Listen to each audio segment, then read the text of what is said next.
Hello বন্ধুরা, আমি মৌ আর travel with মৌ চ্যানেলে তোমাদের সবাইকে স্বাগত জানাই। দুর্গাপুজোও চলে গেল, কালী পুজোও চলে গেল, এবার তো শীতকাল আসছে। আর শীতকাল মানে জমিয়ে খাওয়া দাওয়া, মজা আর পিকনিক। তো ফ্যামিলির সাথে বা বন্ধু বান্ধবদের সাথে পিকনিক করার জন্য বা বেড়াতে যাওয়ার জন্য বেশ কিছু পিকনিক স্পট এবং বেড়ানোর জায়গার খোঁজ তোমাদের আজকে এই ভিডিওতে দিচ্ছি। তোমরা ভিডিওটা দেখো, খুব ভালো লাগবে। আর যেসব পিকনিক স্পটগুলোর তোমাদের খোঁজ দিচ্ছি সেগুলোর অনেকটা বড় স্পেস, বেশ মজা লাগবে তোমাদের। তো পুরো ভিডিওটা দেখতে থাকো আর ভালো লাগলে একটা লাইক করো। আমরা যাচ্ছি এখন গ্রামের রাস্তা ধরে, দুই ধারে সবুজ ধানক্ষেত আর তার মাঝখান দিয়ে রাস্তা। প্রথমে তোমাদের খুব সুন্দর একটা আশ্রমে নিয়ে এসেছি। এখানে শীতে সবাই আসতে পারো। এটা হলো গায়ত্রী আশ্রম। সকাল 6টা থেকে দুপুর 1টা পর্যন্ত এবং বিকেল 4টে থেকে রাত 8টা পর্যন্ত এই আশ্রম খোলা থাকে।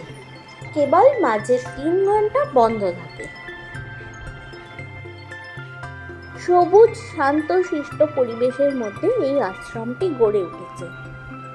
সবারই খুব ভালো লাগবে, কিন্তু বিশেষত যারা শহরে থাকে তাদের তো খুবই ভালো লাগবে। এই আশ্রমের ভিতরে অনেকগুলো মন্দির রয়েছে এবং বাচ্চাদের খেলার জন্য একটি পার্কও রয়েছে। তো বাচ্চা নিয়ে এলে তেমন অসুবিধা কারোরই হবে না। আর অনেকটা বড় খোলামেলা জায়গা আছে, বাচ্চারা খুব সুন্দরভাবে খেলাধুলা করতে পারবে।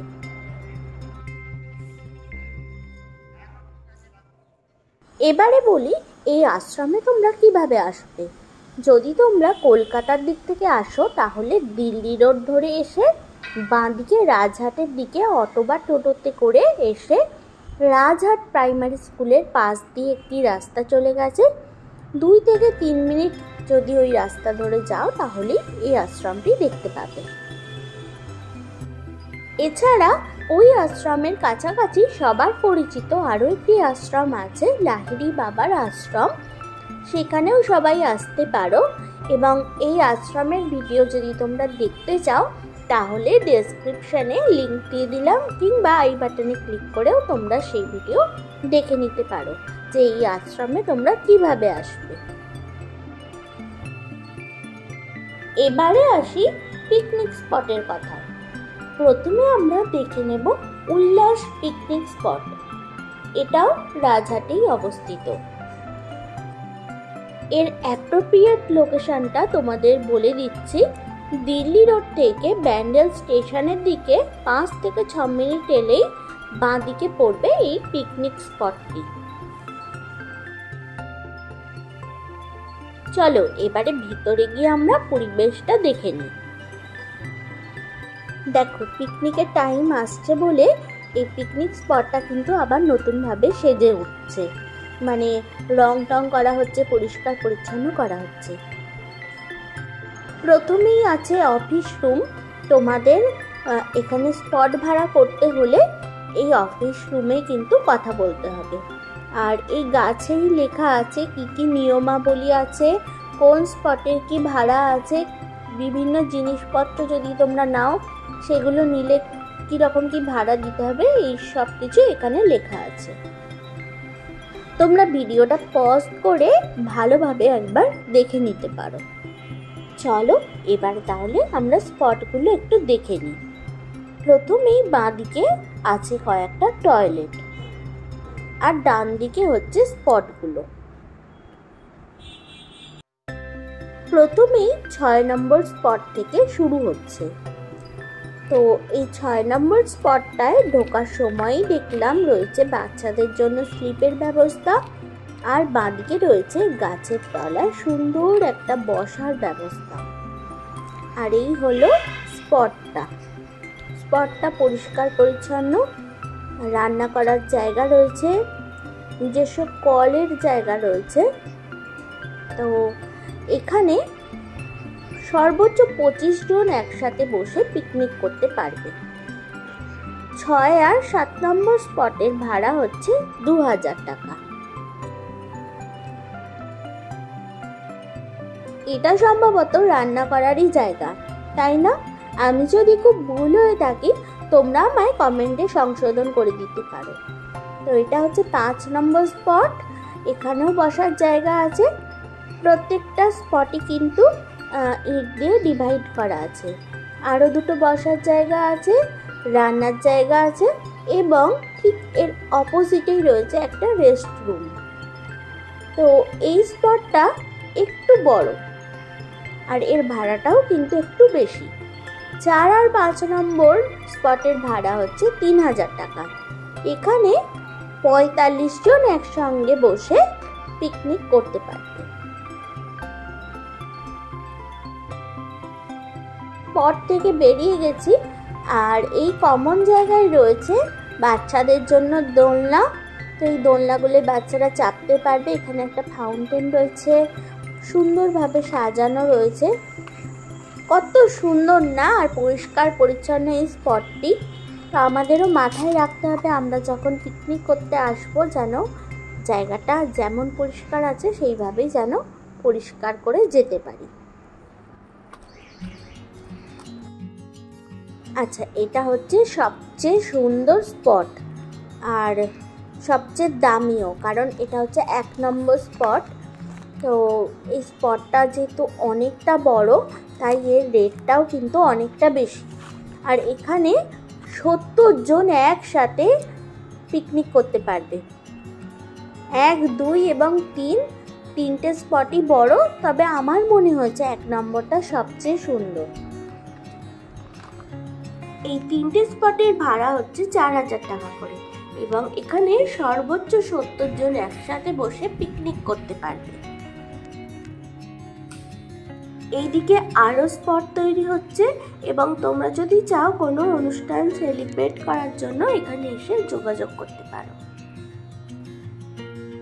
এবারে যাচ্ছি আমার বাংলা পিকনিক উদ্যানে, যেটা এই উল্লাস পিকনিক স্পট থেকে ব্যান্ডেল স্টেশনের দিকে আরও 8 থেকে 10 মিনিট মতো গেলেই বাঁ দিকে এই পিকনিক উদ্যানটি তোমরা দেখতে পাবে। তো চলে এসেছি আমার বাংলা পিকনিক উদ্যানে। ঢুকেই দেখলাম ওয়েডিং এর জন্য সুন্দরভাবে ডেকোরেশনের কাজ চলছে। ভিতরে যাওয়ার আগে তোমরা নিয়মাবলীগুলো একটু দেখে নিও। চলো তাহলে এবারে আমরা স্পটগুলো একটু দেখে আসি। তো যাওয়ার সময় প্রথমেই আমাদের চোখ পড়ল ডান দিকে। সোজা ঢুকে ডান দিকে দেখতে পাবে রয়েছে টয়লেট আর রয়েছে বাচ্চাদের খেলার জন্য কিছু বন্দোবস্ত করা। এখানে সব পিকনিক স্পটগুলি খুব ভালো। চারিদিকে গাছগাছালিতে ভরা, সবুজ আর সবুজ চারিদিকে। এটা হচ্ছে 4 নম্বর পিকনিক স্পট। প্রত্যেকটা স্পটেই কিন্তু নাম্বার দেওয়া আছে আর ডিভাইড তো করাই আছে, আর প্রত্যেকটা স্পটেই কিন্তু কলের ব্যবস্থা করা আছে। আর কতটা বড় জায়গা দেখতেই পাচ্ছ, ভীষণ ভালো। ফোন নাম্বার দিয়ে দিচ্ছি, যদি পিকনিক করার থাকে তাহলে তাড়াতাড়ি এই নাম্বারে ফোন করে বুকিং করে নাও। এবারে আরও একটি পিকনিক উদ্যান তোমাদের দেখাবো। এর নাম হচ্ছে হিয়ার মাঝে লজ বা পিকনিক উদ্যান। ওই সেম রাস্তাতেই পরপর পরপর সবকটা আছে। এটা অবশ্য ব্যান্ডেল স্টেশন থেকে আরও একটু কাছে। এই লজটা বেশি দিন তৈরি হয়নি, ভিতরটাও তৈরি হচ্ছে, তবে পিকনিক শুরুর সময়ে এগুলো পরিষ্কার পরিচ্ছন্ন হয়ে যাবে। তোমরা যদি বুকিং করতে চাও অবশ্যই ফোন নাম্বারে ফোন করে বা এসে দেখে পছন্দ করেও তোমরা স্পট বুকিং করতে পারো।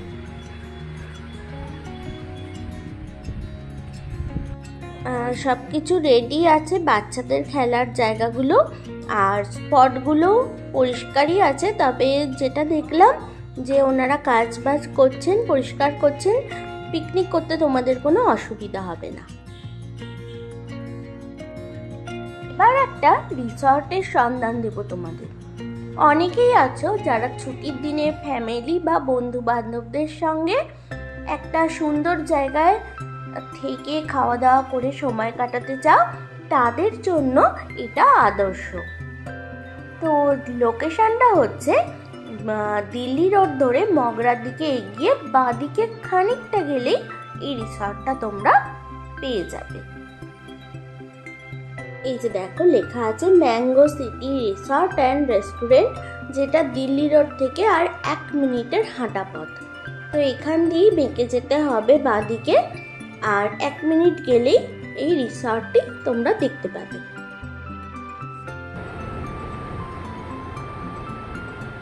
চলে এসেছি আমরা রিসর্টের একদম সামনে। চলো এবারে ভিতরে গিয়ে তোমাদের দেখাই রিসর্টটা ঠিক কিরকম।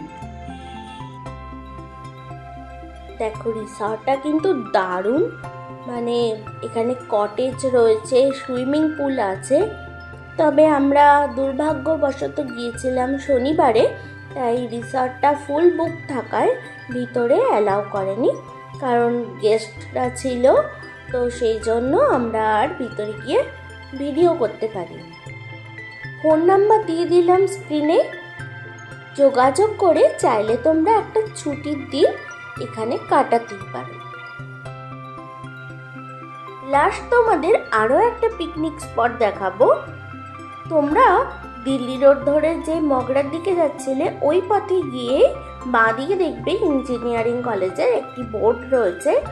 সেই বাঁদিকে রাস্তা ধরে আরো 5 থেকে 6 মিনিট গেলেই পৌঁছে যাবে এই সুন্দর পেখম পিকনিক গার্ডেনে। চলো আমরা একটু ভিতরটা ঘুরে আসি।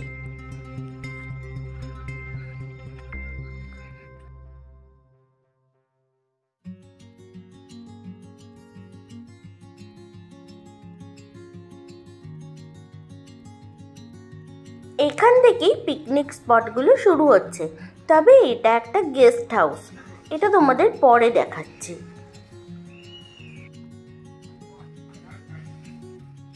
প্রতিটা পার্কের মতো এখানেও রয়েছে ছোট একটা চিলড্রেন পার্ক। এখানে কিন্তু 3 রকমের স্পট ভাড়া পাওয়া যায়, আর প্রত্যেকটা স্পটই কিন্তু স্পেসিয়াস।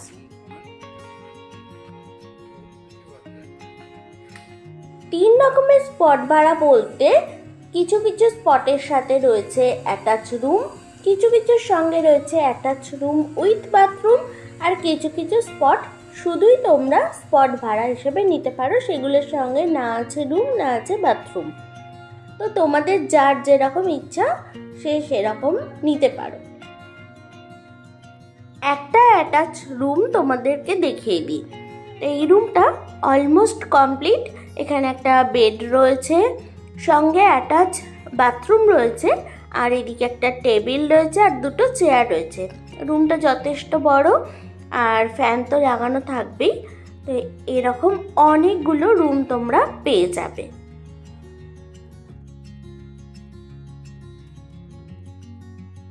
স্পটটায় যেটা খুব ভালো লেগেছে আমার, সেটা হচ্ছে এই কমন এরিয়াটা। মানে এখানে প্রচুর বসার জায়গা রয়েছে, সঙ্গে খেলার মাঠ রয়েছে, একটা ছোট, খুব বড় নয় তবে ভালো। আর ওদিকে রয়েছে টয়লেট বাচ্চাদের খেলার জন্য। এখানেও স্লিপ দোলনা করা আছে। এখানে সবাই এসে বিকালের টাইমে বসতে পারবে, মানে যখন ইচ্ছা বসতে পারবে। তো এটা হচ্ছে সানসেট পয়েন্ট, ওনারা নাম দিয়েছেন। এটা কিন্তু ভালো ব্যবস্থা, সব পিকনিক স্পটে কিন্তু এই ব্যবস্থা নেই, আর এটার জন্য কোনো আলাদা চার্জও লাগবে না। আর এই দিকটায় রয়েছে শুধুই স্পট, মানে কোনো রুম নেই এর সাথে, রুম বা টয়লেট নেই এর সাথে। যারা শুধু স্পট ভাড়া নিতে চাও তাদের জন্য এই জায়গাগুলো।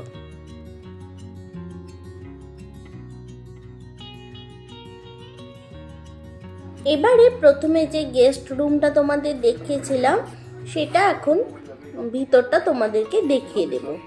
আর ওই দাদা বলছিলেন এদিকে আরও পেডলিং হবে, মানে যারা ওয়েডিং পারপাসে বুকিং করতে চায় তাদের জন্য করা হবে। তো প্রথমে একটা এসি রুম দেখিয়ে দিচ্ছি। এটা হচ্ছে একটা এসি রুম, ডাবল বেড আছে, টেবিল আছে, সুন্দর ফল সিলিং করা আছে, একটা ড্রেসিং টেবিল আছে, আর এদিকে একটা সোফা আছে।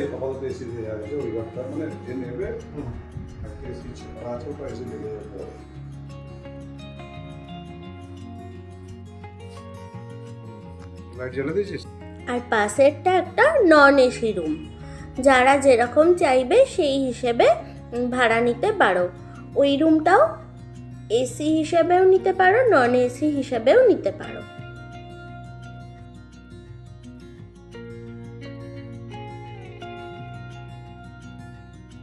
অকেশন পারপাসে এই গেস্ট হাউসটা তোমরা ভাড়া নিতে পারো। আর রয়েছে এদিকে একটা বড় বাথরুম। গেস্ট হাউস সহ যদি পুরো পিকনিক গার্ডেনটা একদিনের জন্য বা দুদিনের জন্য ভাড়া করতে চাও, সেক্ষেত্রে তোমাদের স্ক্রিনে ফোন নাম্বার দিয়ে দিচ্ছি, সেই ফোন নাম্বারে ফোন করে কত কি ভাড়া লাগবে সেটা যোগাযোগ করে নিতে পারো। এবারে বলি এই পেখম পিকনিক গার্ডেনে কোন স্পটের কীরকম ভাড়া। যদি উইথ রুম এবং টয়লেট সহ স্পট ভাড়া করো তাহলে ভাড়া লাগবে 4000 টাকা। শুধু রুম সহ স্পট ভাড়া করলে লাগবে 3500 টাকা, এবং উইদাউট রুম এবং বাথরুম অর্থাৎ কোনো কিছু ছাড়া যদি শুধুই স্পটটা ভাড়া করো তাহলে ভাড়া লাগবে 2500 টাকা। সেক্ষেত্রে কিন্তু কমন টয়লেট ইউজ করতে হবে। তো বন্ধুরা, আজকে অনেকগুলি পিকনিক স্পট তোমাদেরকে দেখালাম। কোনটা ভালো লাগলো সেটা তোমরা অবশ্যই কমেন্ট করে আমাকে জানিও। আর তাড়াতাড়ি বুকিং করো, স্পট বুকিং চালু হয়ে গেছে। যত তাড়াতাড়ি বুকিং করবে তত ভালো স্পটটা তোমরা আগে পাবে। তো চলো ভিডিওটা শেষ করছি। কেমন লাগলো ভিডিওটা জানিও। বাই।